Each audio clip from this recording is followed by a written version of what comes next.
সাকিবের ২ টা ভালো দিক বলেন। এটা দর্শকরা অনেক পছন্দ করে। ও খুব মানে খুব পার্সোনালিটি সম্পন্ন একটা ছেলে।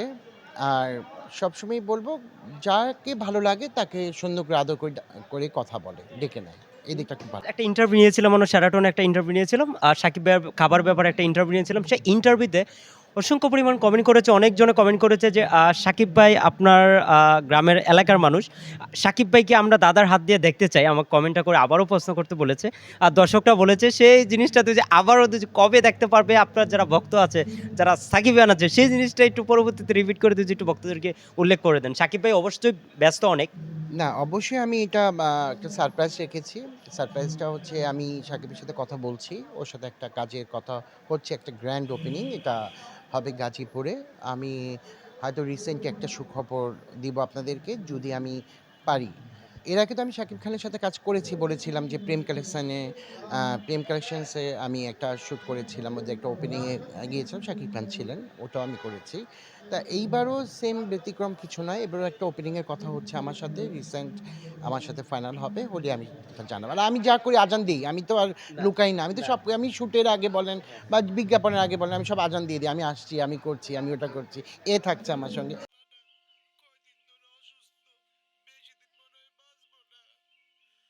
আমি তো এটা বলিই। ঈদে তো বেশ কিছু সিনেমা মুক্তি পেয়েছিল। সবাই আপনার ঘরের লোক। আপনার শরীফুল রাজ বলি, সাকিব ভাই বলি, সবই আপনার ঘরের লোক। অনেকেই সিনেমা মুক্তি পেয়েছিল। লাস্ট কোন সিনেমাটা আপনি দেখেছিলেন? তাণ্ডব দেখেছিলাম। তাণ্ডবের ভিতর নতুনত্ব কি পেয়েছেন আপনি? নতুনত্ব পেয়েছি কি আসলে, কিন্তু এটা আমার কাছে মনে হয়েছে ছবিটা অনেক সুন্দর কিন্তু মিক্সড। হ্যাঁ, কিছু মিক্সড আছে। এগুলো আমরা না বলি, এগুলো বললে আবার ভাইরাল হবে। এখন না যাই। অনেকেই দর্শকরা বলছে যে নাটকের ইন্ডাস্ট্রি আপনি একজন বক্তা হিসাবে বলবেন, একজন অডিয়েন্স হিসাবে আপনার কাছে আমি প্রশ্নটা নিচ্ছি। অনেকেই বক্তরা বলছে যে ছোট পর্দার নায়িকা নিয়ে কাজ করছে, এরকম দর্শকপ্রিয়তা হচ্ছে না।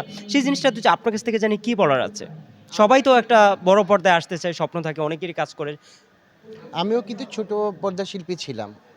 সেই ছোট পর্দা থেকে কিন্তু আজকে বড় পর্দায় চলে আসছি। তো এটা ব্যতিক্রম কিছু না। একটা ছোট মানুষ কি করে?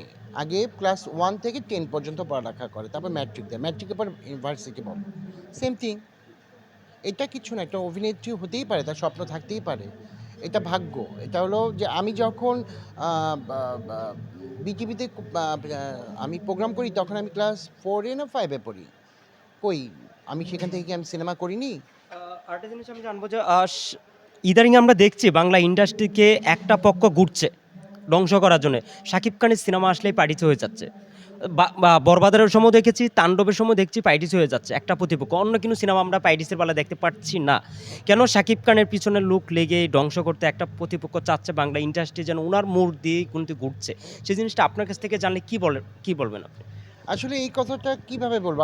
এখন যে এই যোগটা, যে ভাইরালের যোগ বলেন বা যে ইউটিউবের যোগ, এখন কোনো কিছু ধরে রাখতে পারছি না। আমি দেখেন, এখন আপনাকে আমি সুন্দর একটা ইন্টারভিউ দিচ্ছি, সুন্দর কথা বলছি। এইটাই কিন্তু আপনারা আবার অন্যভাবে ঘোরায় পেঁচায় বলতে পারবেন, করতে পারবেন। তাই না? এখন ভালোও বলব না, মন্দও বলব না। মন্দটা বলব না যে তা না, কারণ মন্দ আপনি ইন্ডাস্ট্রি বাঁচানোর জন্য কি বলবেন? যে আমি প্রশ্নটা যে করেছি ইন্ডাস্ট্রির জন্য কি বলবেন?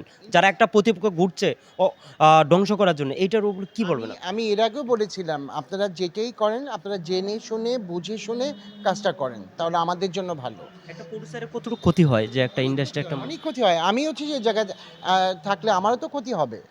তাই না? আমার শুটেও তো যদি কেউ না আসে বা কোনো মডেলস কোনো অসুস্থ হয়ে গেল, তাহলে আমার ক্ষতি হবে না? বা আমার শুটিং আমি ডেট ফেলেছি আজকে, সাপোজ একটা যেকোনো হিরোইন দিয়ে। সে আসতে পারল না, একটা অ্যাক্সিডেন্ট হয়েছে। আমার ক্ষতি হয়নি? একটা ইউনিটের খরচ তো কম না। তাই না? এতটুকুই বলব, যে যেটাই করুক ভালো বুঝে শুনে তারপরে আসুক, তারপরে করুক। আমি এটা বলব আরকি। একটা জিনিস আমি জানি ইন্ডাস্ট্রির মোড় ঘুরছে। উনার উপরে প্রত্যেকটা প্রোডিউসার বলেন, পরিচালক বলেন উনার উপরেই ইনভেস্ট করছে।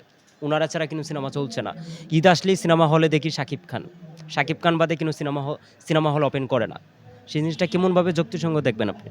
না, এটা এখন ভালো বলব না, মন্দ বলব না। আমাদের ইন্ডাস্ট্রিতে অনেক হিরো আছেন।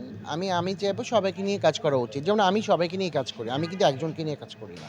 আমি সবাইকে নিয়ে কাজ করি। আমি চাই আমাদের ইন্ডাস্ট্রিতে অনেক হিরো আছে, সবাইকে নিয়ে কাজ করুক। হোক কম, হোক বেশি। তাই না? আমার শুটে যখন আসে, একটা তো বাজেট থাকে। সেই বাজেট অনুযায়ী তো আমরা শুট করি। তাই না? হয়তো সেলিব্রিটি নিয়ে করি না, মডেল নিয়ে করি, করি তো। ওইভাবেই আমার মনে হয় করা উচিত। আমার হাতের অবস্থাও খুব খারাপ। আনিল ভাই, দুইটা কাপড় রেখে আমার কোনো